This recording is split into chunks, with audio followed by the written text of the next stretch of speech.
This is motivational speech.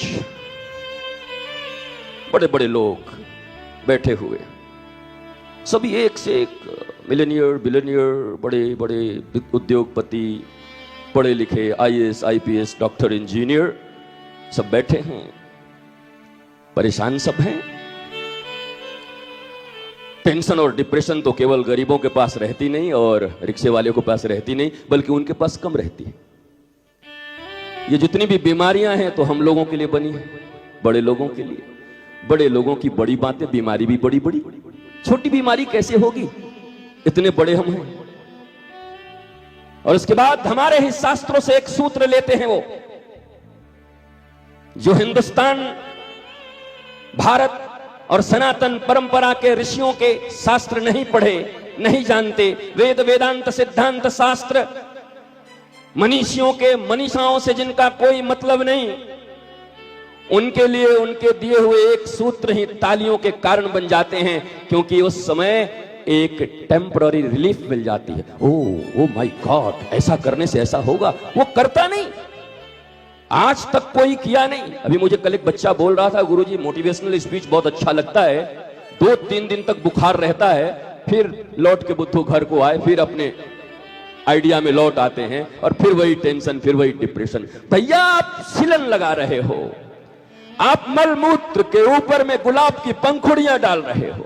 तुम्हारे घर में मल है, दुर्गंध दे रहे हैं, तुमने उसके ऊपर गुलाब की पंखुड़ी डाल दी और स्प्रे कर दिया। तुम क्या सोचते हो, जब स्प्रे खत्म होगा, पंखुड़ियां सूखेंगी तो भीतर से सूखे हुए मल के दुर्गंध आने शुरू हो जाएंगे। ये जिंदगी के जितने भी मल हैं, काम क्रोध मद मोह लोभ मात्सर्य, ये सब के सब तुम्हारे भीतर छिपे हुए हैं। तुम्हारा झूठ बोलना, तुम्हारा धन के लिए मरते रहना, एक झूठी प्रतिष्ठा के लिए जिंदगी दे देना, ये आत्महत्याएं क्यों होती है बताओ? या ऑनर किलिंग क्यों होती है बताओ? हरियाणा में जाके देखो, जिस बिटिया को पाल पोस के बड़ा किया, बिटिया ने बड़ा होकर के कह दिया मैं शादी अपने मन से करूंगी, ऑनर किलिंग, रातों रात मार दी जाती है। बड़े प्रेमी बने थे अपनी बेटी के, पूरा प्रेम लुटा दिया ना। तुम किसी के प्रेमी हो ही नहीं सकते, प्रेम और करुणा तुम्हारे भीतर हो ही नहीं सकती। तुम तो धन के लिए हो, अपनी प्रतिष्ठा के लिए हो। तुमने जब जब तुम्हारे धन और प्रतिष्ठा पर आक्रमण हुआ तो अपनों को मिटाने से भी तुम बाज नहीं आए। ये वही देश है जहां के बादशाहों के बेटों ने अपने ही पिता को कैद कर दिया। ये वही देश है, राजाओं को कैद कर दिया गया। ये कंस भी तो वही किया, अपने पिता को जेल में डाल दिया और खुद राजा बन बैठा। छोड़ो ना, मुगलों को क्यों कहते हो, क्यों दूसरे के ऊपर जाते हो? मुगल को, अल्पसंख्यकों को, मुसलमानों को कह देने से बड़ा अच्छा लगता है। कंस कौन था? अल्पसंख्यक था। कंस कौन था? मुगल था। अपने बाप को जेल में डाल दिया राजा बनने के लिए। इसलिए ये जातियों की बात नहीं है, ये संप्रदायों की बात नहीं है, ये बात मानवता की है। और मनुष्य तुम भी हो, और तुम जब तक स्वयं स्वस्थ नहीं होते तब तक किसी को स्वास्थ्य बांट नहीं सकते। एक दुखी व्यक्ति जब भी बांटेगा तो दुख ही बांटेगा। एक पीड़ा में डूब रहा आदमी जब भी बांटेगा तो पीड़ा ही बांटेगा। एक मुस्कुराता हुआ आदमी कहीं भी जाएगा तो उसकी दंत पंक्तियां खुली रहेंगी, मुस्कुराता रहेगा, और उसके मुस्कुराहट से आपको भी मुस्कुराने की इच्छा करेगी। आप जरा मिलो अपने रिश्तेदार से, परिवार से, नातेदार से, बड़े बड़े लोगों से, राजाओं से। आप मिलके एक बार देखिए और एक बार दुखती रग पर हाथ रख दीजिए, माय डियर, आपसे ज्यादा रोता हुआ मिलेगा वो। कैसे संभालूं, वो विरोध में हो गया है, इसको निपटाना है, ऐसे आगे बढ़ना है, कल उसको ऐसे निपटाएंगे, परसों इसको ऐसे करेंगे। हे भगवान, कभी तो चैन में रहे, कभी तो आनंद में रहे, कभी तो मस्ती से उद्घोषणा कर सको कि मुझे भगवान ने, गॉड का बेस्ट क्रिएशन हूं मैं, as a human being. Human हो गए, मैन मन का, ह्यूमन। मैन कहां रहा? अब तो भीड़ हो गया, सब जगह भीड़ हो गई, अपना अस्तित्व खो गया। व्यक्ति भीड़ के अनुसार चलता है, भीड़ के अनुसार कपड़े पहनता है, भीड़ के अनुसार मर्यादा पालन करता है, शिष्टाचार। नो नो बेटे, कांटा से डोसा खाओ। अरे खाने दो ना, हाथ धुला के, हाथ से खाने में मजा आ रहा है, आनंद आ रहा है, खाने दो। क्या समझेंगे कि किस घर से आए हो, क्या समझेंगे? और तुम्हारे पूर्वज क्या कांटा से खाते थे? कांटा हम लोगों ने देखा भी था, हमारे पूर्वजों ने सुंदर पीढ़ी के ऊपर बैठकर हाथ धोकर और लोटा लगा रहता, फूल की थाली लगी रहती, जम के खाते। ये क्या बनाया है? ये झूठे आडंबर। आप कह सकते हो कि पॉल्यूशन ज्यादा हो गया है, इस कारण से हमें ऐसा करना पड़ता है। तो पॉल्यूशन हो गया है तो पॉल्यूशन को कम करो और हाथ साफ करो, हाथ साफ करके खाओ। और तुम्हारे हाथ में अगर पॉल्यूशन लग गया है तो कांटे में न होगा, भीतर न जाएगा। मैं सिर्फ यह कहना चाहता हूं कि आप जियो तो अपनी शर्तों पर, अपनी समझ के शर्तों पर जियो, संसार की शर्तों पर मत जियो। मैं नहीं जीता, कोई फर्क नहीं पड़ता, और इसीलिए आनंदित हूं। और तुम भी अगर जीवन में कभी आनंदित होगे तो उसका एक ही कारण होगा, किसी शर्त पे जिंदा मत रहना। शर्त तुम्हारी होनी चाहिए और समझ भी तुम्हारी होनी चाहिए। समझ तुम्हारी हो कि तुम कैसे जीना चाहते हो, तुम्हें आनंद कैसे मिलता है। इसका मतलब मैं ये गलत बातों का, अगर तुम्हें शराब पी करके गालियां देने में आनंद मिलता है तो फिर डंडा खाने के लिए भी तुम तैयार रहो, फिर वो तुम तैयार नहीं। तुम्हारे कर्मों के फल भी तुम्हें ही भोगने होंगे। तुम्हारे पास अपना कुछ नहीं है, न तुम्हारी पहचान है, न तुम्हारी प्रतिष्ठा है, न तुम्हारे अपने लोग हैं, न तुम्हारे रिश्ते हैं। एक रिश्ते में क्या तलाक नहीं हो रहे? 7-7 फेरों के बाद भी क्या पति पत्नी अलग नहीं हो रहे? कारण क्या है बताइए, बताओ तो, कारण क्या है? प्रेमी हो ना, 7 फेरे लिए हो ना। प्रेम का अर्थ यह नहीं होता कि कोई किसी से चाहे। प्रेम हमेशा देता है और काम हमेशा मांगता है। लव और लस्ट में यही फर्क है। यह तलाक क्यों हो रहा है? कोई प्रेमी नहीं है उन दोनों में, ये काम से जुड़े हुए लोग हैं। सीधी सीधी सुनो और मानो इस बात को। हजारों तलाक इसलिए हो रहे हैं कि ये मेरे शारीरिक इच्छा को पूर्ण नहीं कर पा रहा। तुमने डिक्लेयर कर दिया कि ये विवाह तुमने शरीर के लिए किया था, इस ग्राउंड पे तुम्हें तलाक मिल रहे हैं और तुम कहते हो आई लव यू, मुझे तुमसे प्रेम है। दिल बहलाने को गालिब ख्याल अच्छा है, बहलाते रहिए। आपका दिल है, लोगों के बीच घिरे रहिए। जो अपने लगते हैं उनसे अपनत्व का एक भाव बनाए रहिए। लेकिन रोज इसी संसार में देखने के बाद भी नहीं सीखते। जब सत्ता होती है, जब पावर होता है, लोग आसपास होते हैं। जब सत्ता जाती है, परछाई भी पास आना नहीं चाहता। क्या नहीं सीखते? लेकिन क्या मीरा के साथ ऐसा हुआ? क्या कबीर के साथ ऐसा हुआ? क्या तुलसी के साथ ऐसा हुआ? क्या इनके साथ कभी ऐसा हुआ? ये तब भी वैसे ही थे और सारी दुनिया भी तुलसी को ठुकरा दे तब भी, कोई गाली दे चाहे ताली दे, हम हो चुके अवध बिहारी के। सूरदास भी कहते हैं, कोई भला कहे चाहे बुरा कहे, हम हो चुके रमण बिहारी के। वो पूरी दुनिया को संतुष्ट करते नहीं चलते। अरे अपने पत्नी और बच्चों को पूरी जिंदगी में तुम संतुष्ट नहीं कर सकते और तुम चले हो पूरे समाज को संतोष देने। और देने वाला व्यक्ति भी खुद कितना संतोषी है। आपकी धन में कितनी आसक्ति है, आपके पद में कितनी आसक्ति है। आप धन और पद के गुलाम हो और आप समाज को क्या देना चाहते हो? आप मनुष्यों को क्या देना चाहते हो? इस मनुष्य प्रजाति को अगर कोई आनंद दे सकता है तो इस दुनिया में कोई गुरु पैदा नहीं हुआ और कोई भगवान भी नहीं है जो तुम्हें आनंद दे दे। ध्यान से सुनो, मैं कोई नास्तिक नहीं हूं। मेरे वस्त्र देख लो, मेरा जीवन देख लो, मेरा चर्या देख लो, पता करो। राधा कृष्ण के लिए मेरा हृदय धड़कता है, ब्रज की भूमि के लिए मेरे आंखों में आंसू रहते हैं। ब्रज के रज में मैं लोट पोट लगाऊं, इसके लिए तड़पता रहता हूं, कब अवसर मिले। लेकिन तुम्हारे जैसा मैं आस्तिक नहीं हूं और न होना चाहता हूं। मेरी आस्तिकता मेरी समझ से, बनाई हुई परंपराओं से नहीं। मां मुरादे पूरी कर दे हलवा बांटूंगी, और कहीं मुराद पूरा ना हुआ तो सूजी भी नहीं दूंगी। ये प्यार है तुम्हारा मां के साथ, वैष्णो देवी के साथ। और तुम कहते हो आप कृष्ण जी के भक्त हैं क्या? बोला हाँ, हम तो माता रानी के हैं। और ये घोषणा कर दिया तू माता रानी का भक्त है, और तू ही कहता है कि मेरी मुरादें पूरी कर दो तो फिर मैं वैष्णो देवी दर्शन करने आऊंगा। ये प्यार करते हो माय डियर या व्यापार करते हो? प्यार और व्यापार में कोई तो अंतर होना चाहिए ना। गिव एंड टेक जहां है वो व्यापार है, और जहां केवल देना ही देना है वो प्यार है।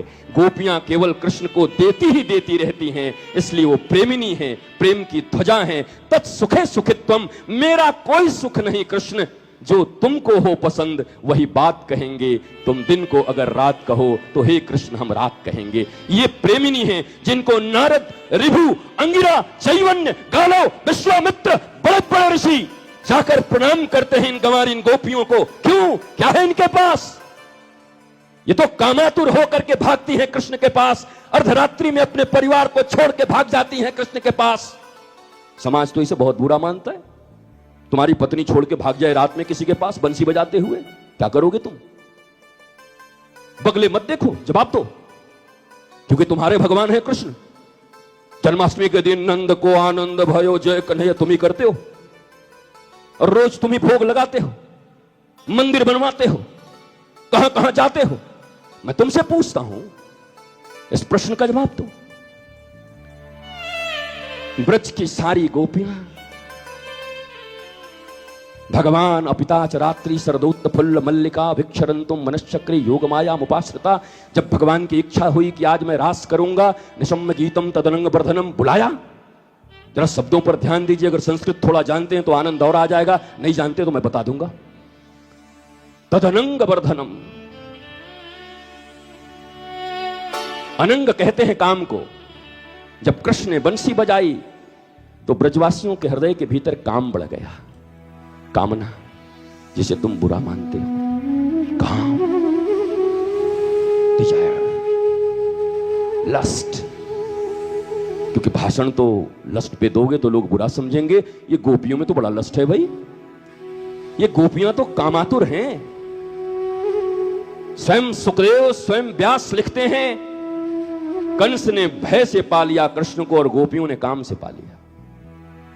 हम राम राम कह के भी न पा पाए और गोपियां काम से पा गई। हम कृष्ण कृष्ण करके भी कृष्ण से दूर रह गए और गोपियां सुंदरता देख के भी कृष्ण को पा गई।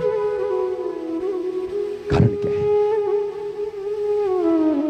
इस समाज में इस चीज का बढ़ावा मत ले लेना मेरे इस वक्तव्य से कि अपने घर परिवार को छोड़कर भाग जाओगे तो गोपी बन जाओगे।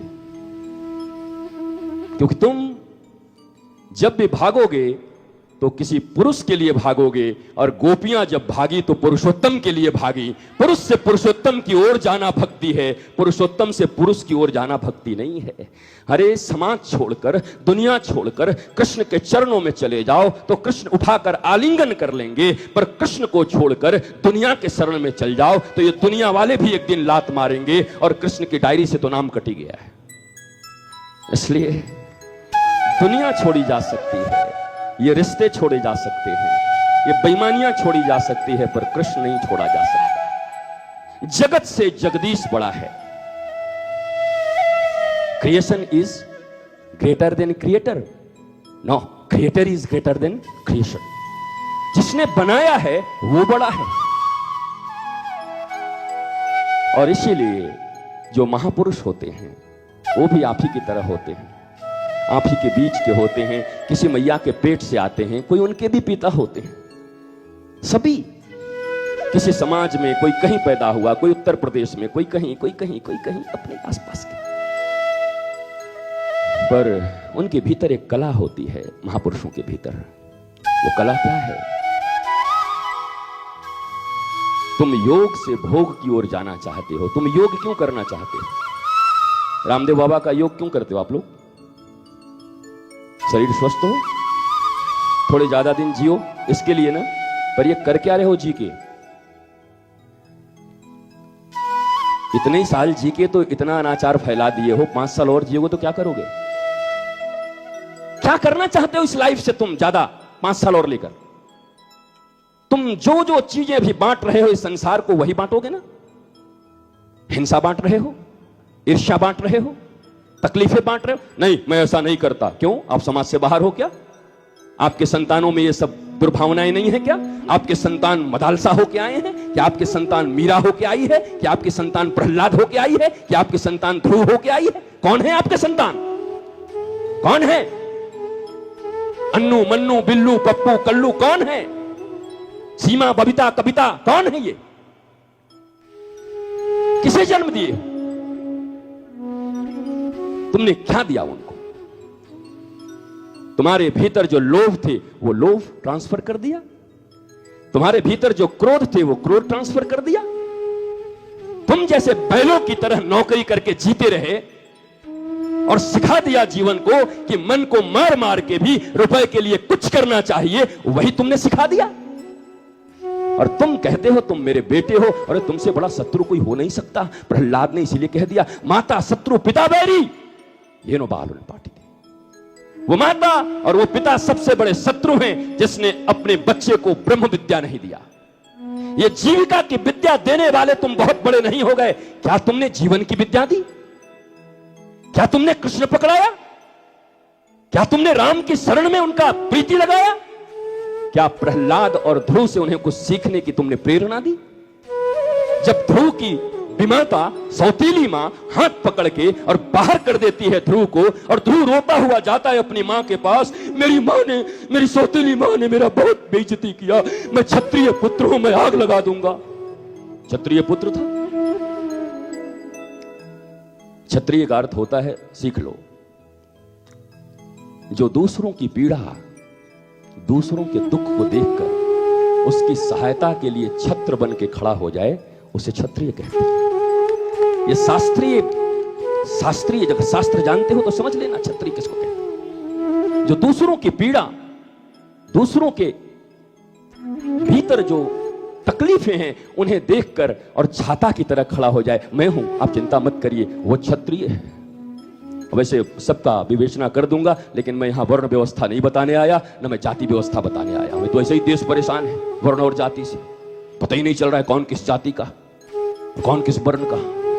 जाति और वर्ण, जाति और वर्ण, जाति और वर्ण, घर में लगी है आग, बेटा सुन रहा नहीं बात, लड़की आती 10 बजे रात,